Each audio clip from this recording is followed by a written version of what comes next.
topics and opinions expressed in the following show are solely those of the hosts and their guests and not those of W4CY Radio, its employees, or affiliates. We make no recommendations or endorsements for radio show programs, services, or products mentioned on air or on our web. No liability, explicit or implied, shall be extended to W4CY Radio or its employees or affiliates. Any questions or comments should be directed to those show hosts. Thank you for choosing W4CY Radio.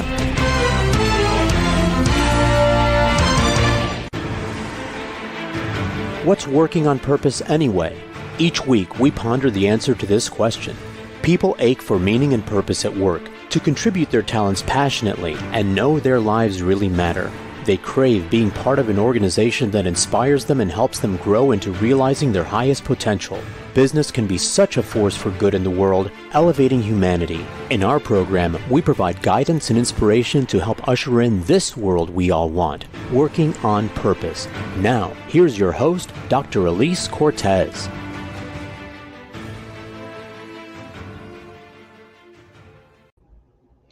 Welcome back to the Working on Purpose program. Thanks for tuning in again this week. I'm your host, Dr. Elise Cortez, joining you live from Dallas, which is home base for me. If you don't know me yet, I'm a management consultant specializing in meaning and purpose, organizational logotherapist, inspirational speaker, social scientist, and author. My team and I help companies discover and articulate their purpose and thread it through their culture and operations. We work with forward-thinking or forward-reaching organizations to develop inspirational leaders who create cultures where people actually want to come to work and do their best. And we provide programs like the Grab Your Gusto that enable individual team members to discover and unleash their passion and purpose at work to catalyze fulfillment, engagement, and productivity. You can learn more about us and how we can work together at elisecortez.com. With us today is Kelly Mcdonald, a professional speaker and expert on diversity in business. She's authored 4 best-selling books on marketing, the customer experience, and leadership, all from the standpoint of working with people not like you. We'll be talking about her newest book, It's Time to Talk About Race at Work, Every Leader's Guide in Making Progress on Diversity, Equity, and Inclusion. She joins us today from Denver, Colorado. Kelly, welcome to Working on Purpose.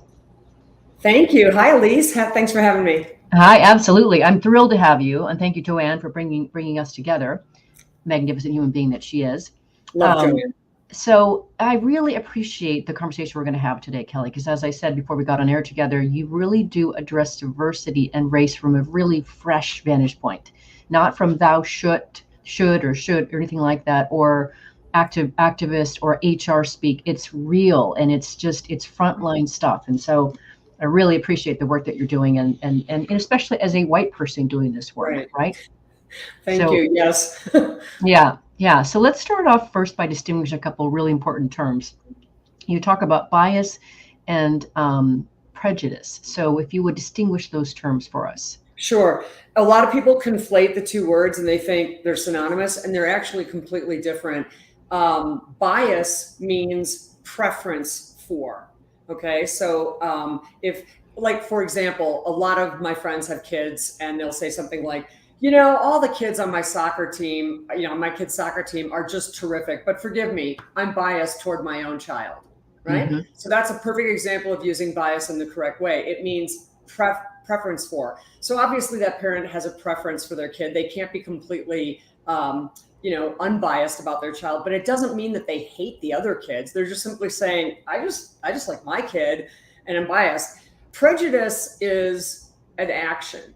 So bias is in all of us. We actually have, all of us, every single one of us have bias. It's not prejudice. Prejudice is an action, and prejudice is learned. Bias is innate in all of us. If you think about it from an anthropological standpoint, bias is probably what kept us safe as primitive peoples. We lived in tribes and communities with people who were probably a lot like us because it kept us safe and it was relevant for human survival. So we all do have biases. And in business, what is important is to understand that we all have those and to work around those. Now, prejudice, I think, has no place anywhere. But what I think a lot of people conflate those two things and they say, oh my gosh, if you tell me I'm biased, I'm going to get my gloves up and I'm going to get defensive because I'm not biased. And what they really are saying is I'm not prejudiced. So we just need to make that distinction. Mm-hmm. Beautiful. Great way to start, Kelly. Okay, so now speaking of, putting the gloves up, we got to talk about your opening chapter, which is just brilliant. It's just right out of the gate. It's chapter 1. It's called This Book is for Everyone, but especially white readers. And it's so important, and listen, viewers and listeners, as you go into this conversation with us, be with us, right? So we want to present this material in a really different, fresh way for you.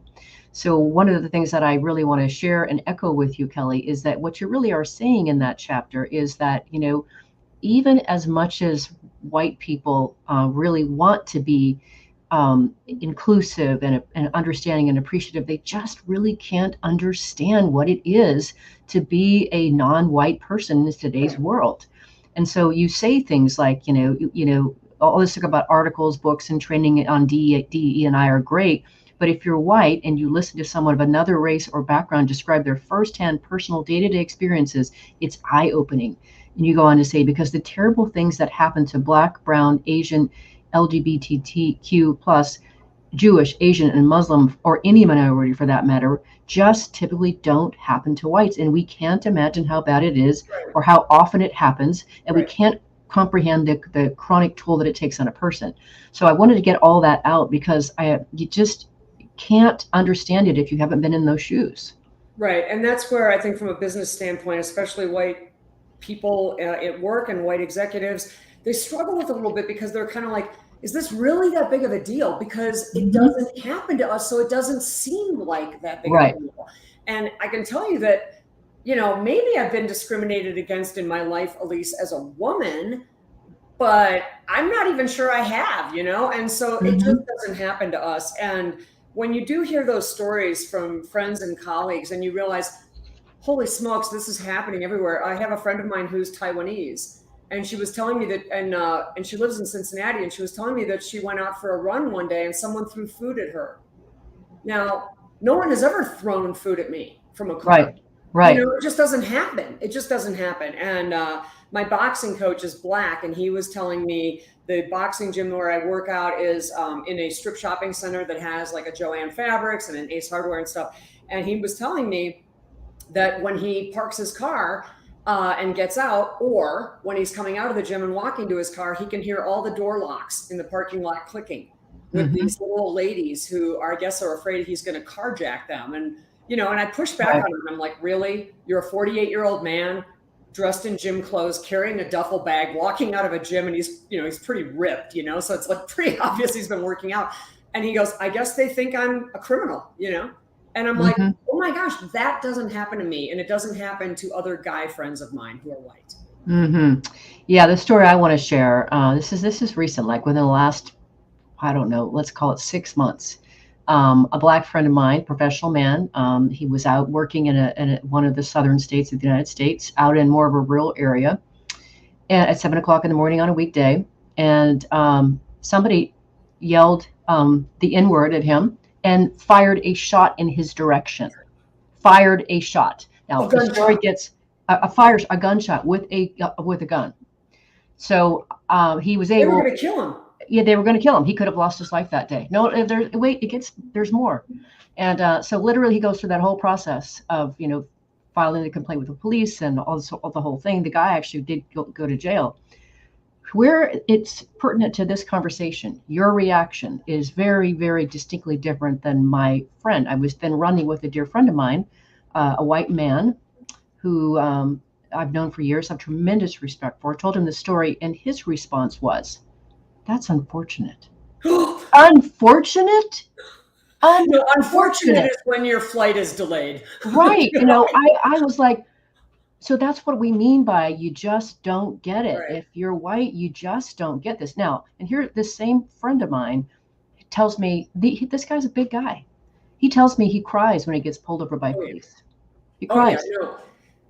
I have a friend who's also Black, and he's like, he's always saying, Black while driving. And he's like, if you get pulled over by the police and you're a Black, especially a Black man, he said, it's, hands on the wheel. And he said, it's potentially life or death. Right. Or at least a beating. He goes, you're going to go face down on that ground like you wouldn't believe. Yeah. And he has actually, he also has been hit in the back of the head and had to have, stitches to clean it up. I mean, so this is real, ladies and gentlemen. This is real. This is the world.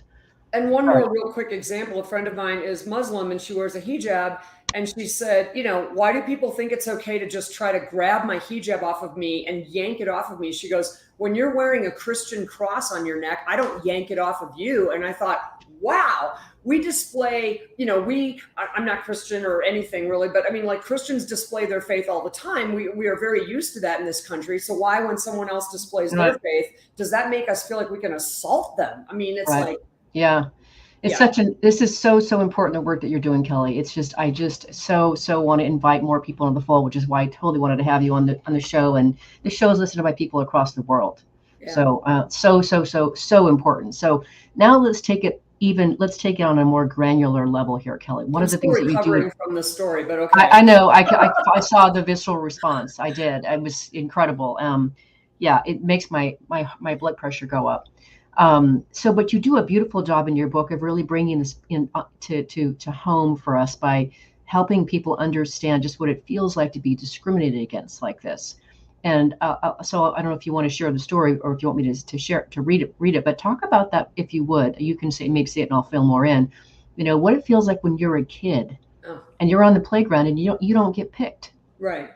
I hope that many of your listeners and viewers have not experienced this, but when I was a kid, there were teams at recess and people would pick the teams. And, if you were that kid who was picked last or not picked at all, imagine what that feels like to go through that every day, because you understand that nobody wants you as a kid. Nobody wants you on the team. They picked you last. And even if they picked you last, in many cases, they picked you because they had to, right? And that's not acceptance, that's compliance, right? So when I think about those organizations where they're going diversity, equity, inclusion, and some manager is in there going, okay, I guess this is what we're doing now. Again, that's not acceptance, that's compliance. Right. And, if you can remember back to being a kid and maybe being that kid, I know I was a couple of times where no one wanted me, and that feeling of isolation and that feeling of like, why don't they want me? I'm the same age. We're in the same classroom. Why don't they want me? Right. And how isolating that is and how cruel it is and the scars and the marks that it can leave on you. And then I grew out of that, Elise, because I was a kid. I grew out of that. So imagine never growing out of that. Imagine walking in with that every day of your life for the rest of your life, even as a grown-up. That really brings it home, Kelly. That really, and the way you distinguish, the thing about compliance, et cetera, it's just so important. And checking the box, we're doing this kind of thing. Yeah. So when you talk about this, what we're really getting to here, and you do this beautifully here. So when you can stand there and listen to this, now imagine you're talking to somebody sharing this with you. This is for you, listeners and viewers. So imagine this. So if you're really committed to a team that's diverse and creating that space for you, and if you're white, it starts with flexing your own empathy muscle, as you say in the book, and thinking about what work must feel like for these people. So I think that ability to be able to reach across and into someone to understand their space, I don't know how often it happens, but I got to believe that when it does happen, it's pretty amazing. It is. And I think one of the things that as white people, and I'm just going to go here, Elise, okay? Okay, let's do it. Bring it. All right, I'm just going to go here because that's how I am. I think that one of the things that is really hard for white people, and I'm included in that, and I've worked very hard to learn skills in this area, is to not interrupt, downplay, or refute someone else's experiences that are real, that happened or are happening or continue to happen.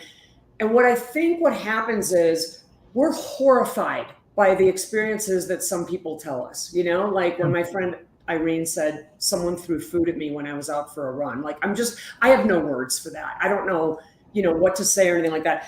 And I think sometimes that our instinct is to not squirm. Like, it's making us squirm so much. It's so uncomfortable that we tend to try to either downplay it or refute it and say things like, well, that was a long time ago, at least that kind of thing wouldn't happen anymore, in today's world. Or, well, that was a really bad group of people. Not everyone's like that. And I think it's a huge mistake to take anyone's experience and refute it or downplay it. I think what we have to do is live with the squirm.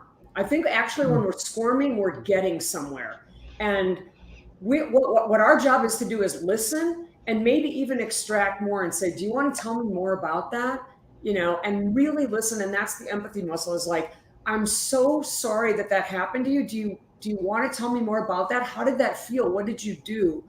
And not shove it aside. Try to put it on the table with them and say, let's talk about this if you want to. That's horrible. I can't even imagine. And it's about acknowledging it. And I think, many of my diverse friends have said, white people are so uncomfortable with this. They just don't even want to acknowledge it. They just want to change the subject. It's like, and I get it. It is squirmy because that doesn't happen to us. Right. And so it makes us squirm, but I've really come to believe that when we're squirming, we're getting somewhere. There's value in the squirm. Completely agree. So with that, let's grab our first break. So ladies and gentlemen across the world, squirm while we're on break, please. I'm your host, Dr. Elise Cortez. We were there with Kelly Mcdonald. She's the author of It's Time to Talk About Race at Work. We've been talking a bit about the issue, what's going on with race. What does it feel like to be someone else, someone different to work with? After the break, we're going to start talking about why all white or mostly white businesses make less money. Stay with us. We'll be right back.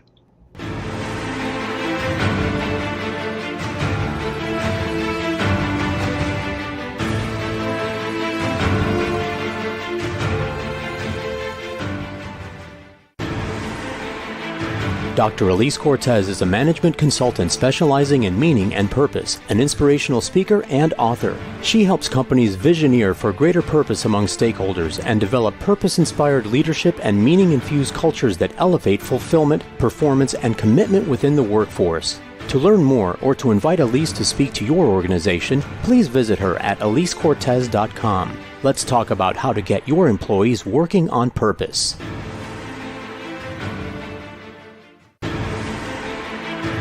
This is Working on Purpose with Dr. Elise Cortez. To reach our program today or to open a conversation with Elise, send an email to Elise, A-L-I-S-E, at elisecortez.com. Now, back to Working on Purpose.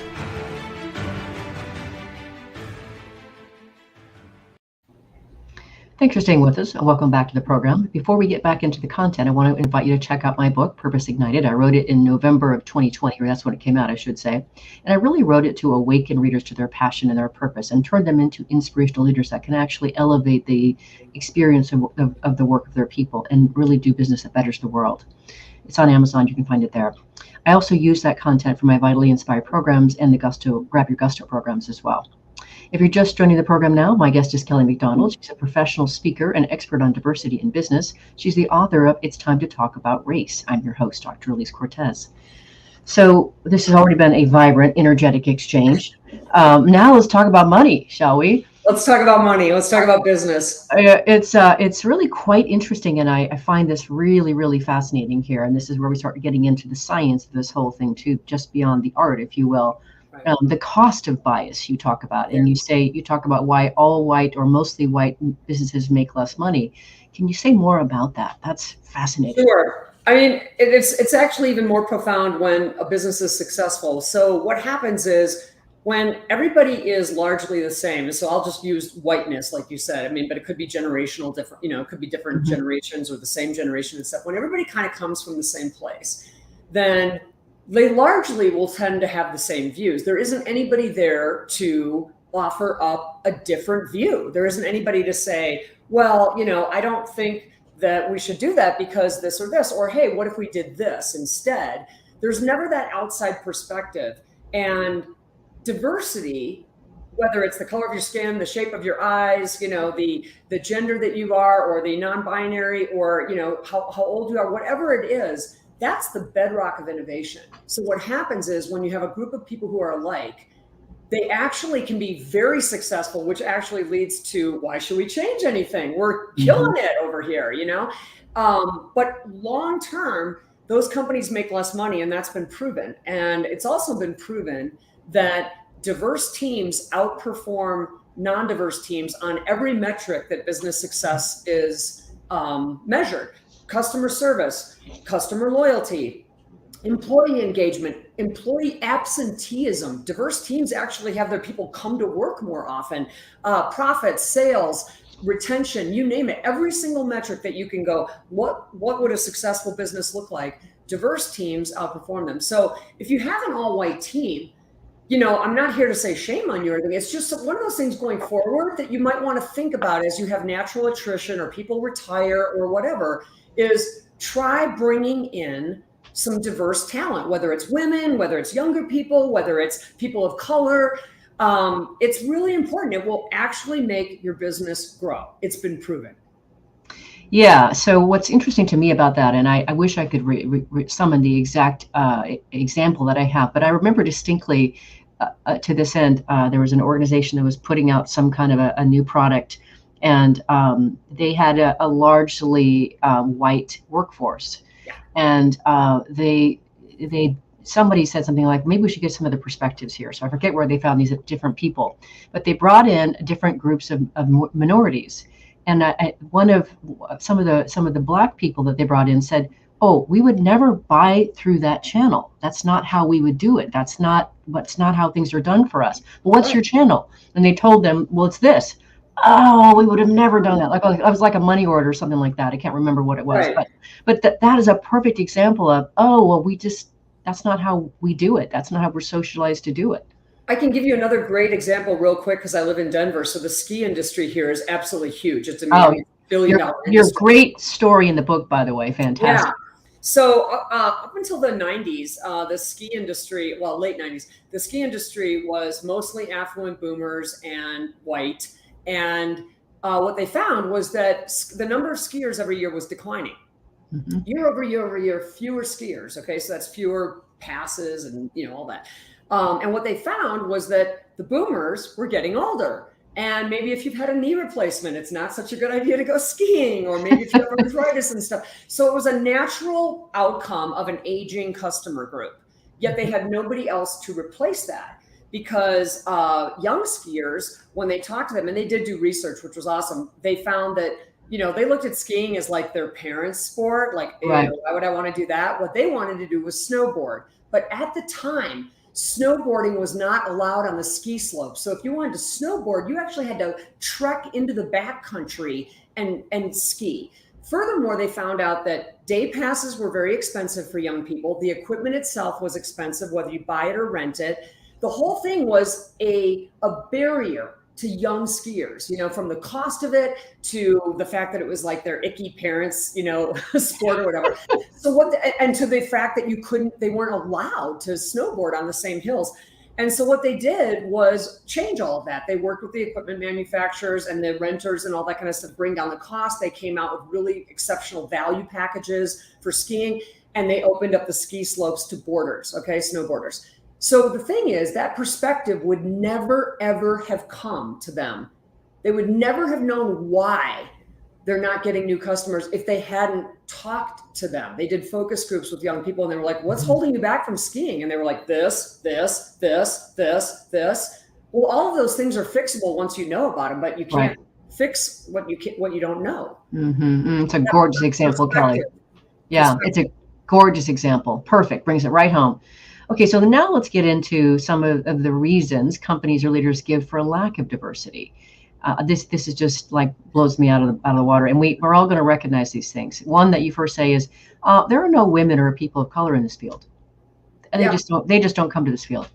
Right. Well, they don't come to the field because they may not even know the field exists, and you certainly haven't put the welcome mat out. So in marketing, and I have a marketing background, what we always say is, I can't choose Crest toothpaste if Crest is not on the shelf. Right. So if I go to the store to buy toothpaste and that's my toothpaste and there's nothing but Colgate, I can't buy Crest if it's not there. So the analogy here would be, people are drawn to the things that interest them, but that they are also exposed to. So I'm not going to just wake up one day and go, you know what, I think I'm going to go work for this chemical engineering company.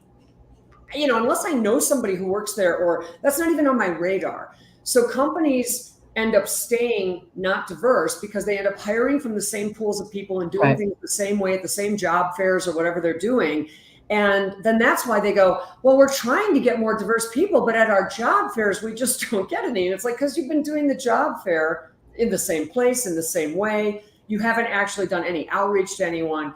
And it's not true that there are no women or people of color that are not it's not true that they're not there. They're there. They don't even know that you're there. So you've got to put the welcome mat out and say, hey, we're not very diverse and we'd like to change that. And we're looking for people to help us do that work. And we would like to talk to you. But you have to go get that. That's outreach. They're not going to just, pick you because they don't even know you exist. Mm-hmm. Right. Show up at your door. Okay. Then this next one that you talk about, we could go on and on with these different lists here, but this one we really have to talk about. This is so important. This other excuse or this reason that companies might lack for diversity. Well, they might say something like, that guy is a bit racist, but he brings in a lot of money for our firm, so we just ignore him. Yeah, that's a really ugly one because, I think everybody probably knows somebody like that who is a high performing person, especially in sales or productivity or something. And so they tolerate the inexcusable, racist, sexist, offensive comments that person makes because, by gosh, they make money. But what you're really doing is selling your soul. If you do that as a company, what you're saying is really profit and money comes before humanity and doing the right thing and being the right people. And we're okay with that. And I think in today's world, as business goes, society goes. And it's up to us in business to not only be better and do better. And almost every company I've ever talked to says yeah, we want to do better and be better. Show us how. Mm-hmm. And by keeping a racist, sexist, offensive person without being checked. I mean, you can talk to that person and say, we have a zero tolerance policy here. Okay. So then it's been addressed. But if you don't, and you're just kind of going, well, I don't want to rock the boat with that guy. We wouldn't want him to leave because he's such a moneymaker. Your values are on display and not in a good way. Mm-hmm. And I think personally it's morally wrong. But I also think from a purely business standpoint, if you don't want to go there and you just go business, that will not work long term. Mm-hmm. Because people do want to see a business's soul, and they have a lot of means to do so, and in a lot of ways. And so when I say as business goes, society goes, well, think about sustainability. 10 years ago, nobody was really talking about sustainability. I just bought a pair of jeans the other day that had a tag on them that said, these jeans have been made from recycled plastic bottles. And I was like, huh. But it made me have a positive imprint of that company because I was like, wow, not only are these cute jeans, but they're the good guys. And business was the first to do that. So as business is putting sustainability in our minds, then we're putting sustainability in our minds and going, oh, okay, yeah, sure. And it's the same thing with diversity, equity, and inclusion. As businesses put more of a priority on this, then people are going, well, yeah, that's the right thing to do. So I would say take a really hard look at your values and your mission statement and ask who you are. And then say, does this person reflect the values that this company wants to be on display for? Is that really where we want to plant our flag? Yeah. And do we want to go ahead and attract more people like that to work with us? Yeah. And that's because that's the other part of it is you're going to attract other people or you're going to run people off that don't want to be around that, or you're going to attract more people that say, oh, this is how they behave. That's me. I'll take that. And another thing is if there are people at that company who don't behave like that, the message that it sends to them is, wow, somebody can be like that here and it's okay. Mm-hmm. Yeah. That's who we are here. And then you're going to lose the good people who can't stand that and want nothing to do with that. And you're going to be left with this group of pretty awful people, and, maybe if that doesn't bother you, hey, have at it. But I think most companies would be just appalled if that's what their company was viewed as. Mm-hmm. And we can do better than that, which is going to get us into the next piece here. Okay. So here's where I really want to help our listeners and our viewers. Me too, all the time, will say unintentional offensive things I didn't understand how it was coming across to the other person. And so I want to talk about a couple of these that are pretty common here and about why they're problematic. So the first one you talk about when people say things like, especially if a white person says this, I don't see color or I'm colorblind. Why is that so problematic, Kelly? It's problematic because our color is one of the most obvious things about us. Okay. So to say I don't see color, first of all, it's just not true. And secondly, what it really is doing is dismissing the other person's personhood. Okay. So like if I'm talking to you and let's say you're black and I say, well, I don't see color. What I'm really trying to communicate is I'm not racist, but that's not what I said. I said, I don't see color.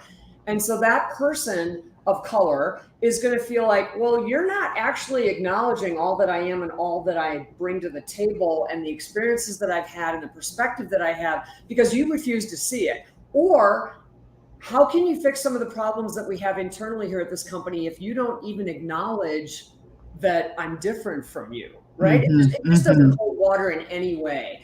And again, I think the intention is good, which is someone is trying to say, I don't see color. But I think what we have to say is, I see the differences and like, I want your perspective.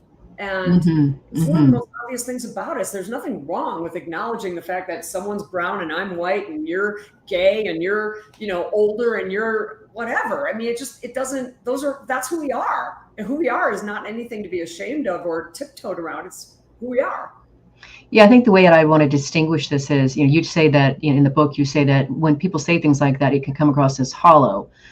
Because people, especially white people, just don't have those experiences like we've been talking about. So more interestingly, it would be to reach across and try to understand, what is your perspective? I know that you're different than me. You have I love, like for me, like I'm very drawn to people who show differently from me. I can get myself into all kinds of trouble because then I make a beeline for them, right? And they're like, well, leave me alone, kind of thing. I want to talk to that interesting person. Yeah, I do. I mean, that's what happens. But anyway, so wouldn't it be more interesting and productive if we could say, wow, what's your perspective on this matter versus I don't see color. Right. Yeah. It just doesn't ring true. I mean, yeah, it's almost like you're just denying the whole situation, like you said. Totally. So, well, then the other one really quick to talk about is when people just say things like, I'm not racist or biased. And especially when white people say, I'm not a racist, it can come across as hollow. So when people just say that phrase, I'm not a racist. Well, and I agree, because first of all, I think a lot of white people actually have no idea what racism is. Like they truly think they're not racist. They don't even know what it's like to be racist or what it's like to experience racism, I should say. Okay.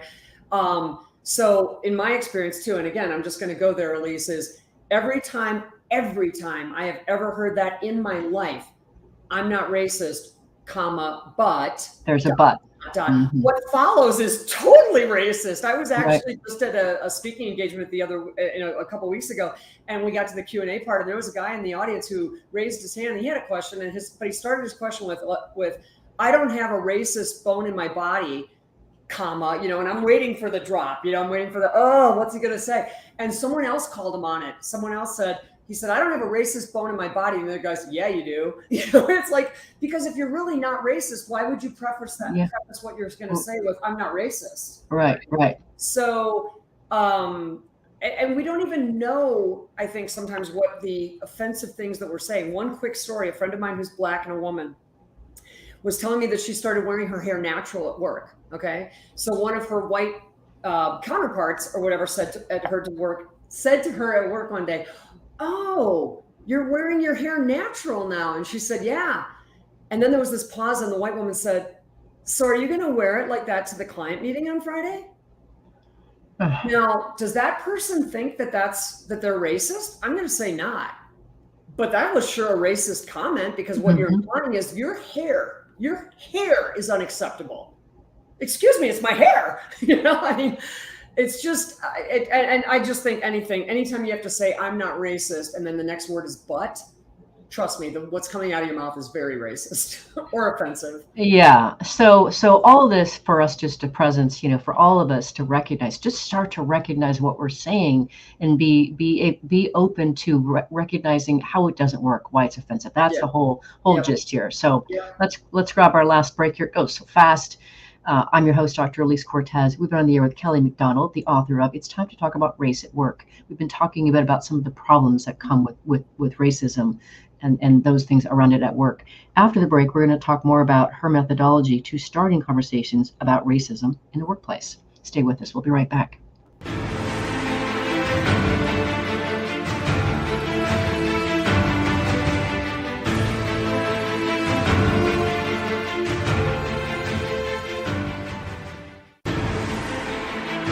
Dr. Elise Cortez is a management consultant specializing in meaning and purpose, an inspirational speaker and author. She helps companies visioneer for greater purpose among stakeholders and develop purpose-inspired leadership and meaning-infused cultures that elevate fulfillment, performance, and commitment within the workforce. To learn more or to invite Elise to speak to your organization, please visit her at elisecortez.com. Let's talk about how to get your employees working on purpose.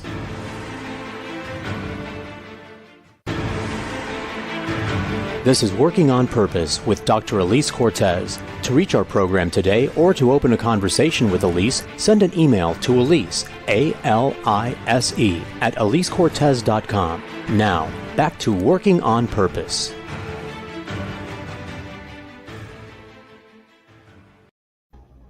Thanks for staying with us, and welcome back to the program. One other bit of news I want to share with you. Last August of 21, I was able to get out the anthology that I've been working on for the last couple of years. It's called Passionately Striving and Why. What I did was I went out and scouted the globe to find 25 women from all over the place to share their really intimate story of how they discovered their purpose and are now serving from it. And the book is categorized by their path to purpose. So the idea is that through telling our stories, you get access to more of your purpose. I hope you'll check it out as well. If you're just joining us today, my guest is Kelly Mcdonald. She's a professional speaker, and expert on diversity in business. She's the author of It's Time to Talk About Race at Work. I'm your host, Elise Cortez. So one of the things I really appreciate about your book is that it has such an accessibility to it, Kelly, and it's conversational and it's inviting. So toward the end of the book, you start talking about how to open a conversation about these really, really uncomfortable matters for people. And so I'll read this first, and then I want you, if you would, speak more to it. But, just as a way to be able to open a conversation, you offer a sample conversation, which might go something like this. It's in our best interest to make sure that everyone in this department or team or company has equal opportunity to learn, grow, and advance professionally. We need to have regular, ongoing conversations about race and inequity at work so that we can address the things we do that aren't working and come up with new solutions. That's inviting. Yeah.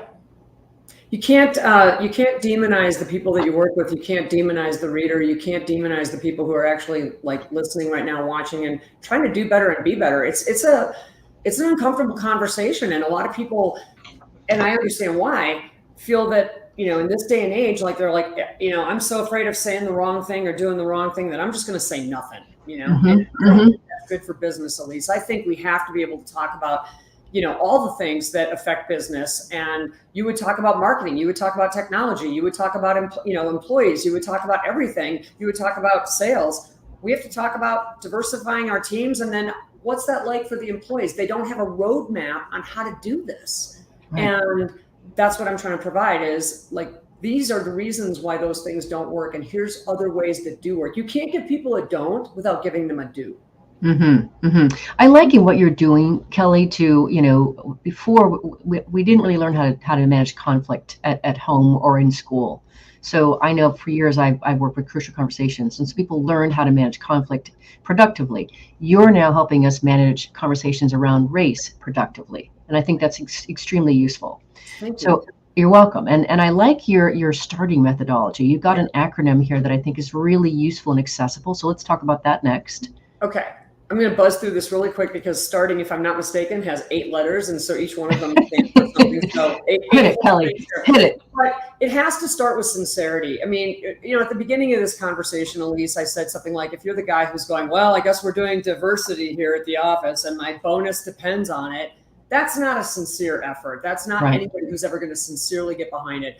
So I really applaud your viewers and your listeners here today because they're tuning in to hear us talk about this. And that tells me that they want to do better and be better. And I think most of us do. So it starts with that sincere effort. And sincerity doesn't mean you're going to do it right. It doesn't mean that you're going to do it perfectly. It just means that, by gosh, I'm going to try. Okay, I'm going to try. So that's the S. The T stands for transparency. And I think that especially leaders have the opportunity to say, look, I've never done this before. I've never talked about race at work. I think I'm going to be a little clunky. I hope you're going to bear with me because we need to talk about this. And that is transparent. And people trust transparency because when you speak that simply and that clearly, there's nothing to hide behind. Nobody's going to leave a meeting like that going, I wonder what he or she was trying to say. I wonder what they were trying, what did they mean? So that transparency has to be there as well as what the purpose is, right? Like we're not very diverse. We need to work on changing that. And that's why we're having this meeting or this conversation.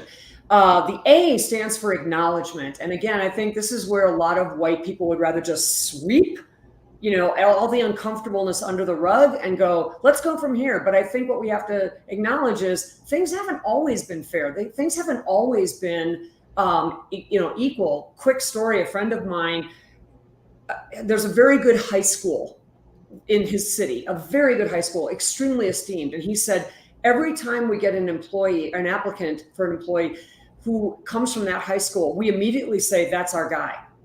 And that may not be the most qualified person. Maybe the most qualified person didn't go to that high school. They went to a different high school in a different neighborhood, and they're actually way more qualified. So how do we actually level that playing field, And so that's what we're talking about here. And that acknowledgement of like, we can do better. And what does that look like? Then the R is respect. And respect is having the guts and being able to listen to people's experiences, respect them, not downplay them, not dismiss them, not refute them, and just truly respectfully say, will you help us do better? This is going to take all of us. It's not somebody else's job. It's our job. So that's the R. The other T is tools. We can't just go, let's be better at diversity. Well, how? I mean, how? Like, so literally this is a tool. That's why I wrote the book, is like, people don't know how, and they're terrified of saying the wrong thing. So we can't just say that we're going to be more diverse here, and by gosh, you're part of the solution. You got to actually tell people, like, so here's what that looks like, and here's where we're going to start, and these are the conversations we're going to continue to have, and we're going to work through issues, we're going to solve problems, we're going to talk. So that is the tools. And then the I is investment, and investment can be time, it can be money. But this is where a lot of businesses that I've heard about, they kind of go, diversity is just too expensive. I can't I just can't allocate the headspace to it or anything. And I'm thinking, would you really do that with any other part of your business? You have to invest in technology. You had to invest in software. You had to invest in marketing materials. You had to invest in a sales force. I mean, we invest in business. This is good for business. It's been proven. Invest in it. And then the N is nurturing. And I think it's really important. And I really spelled this out in the book, because I said a lot of people think the word nurture is very gooey. Like, oh my gosh, I've got to coddle these people, I've got to and it doesn't mean that. It means setting people up for success. And one quick example, a friend of mine is a Black professor at the University of Utah.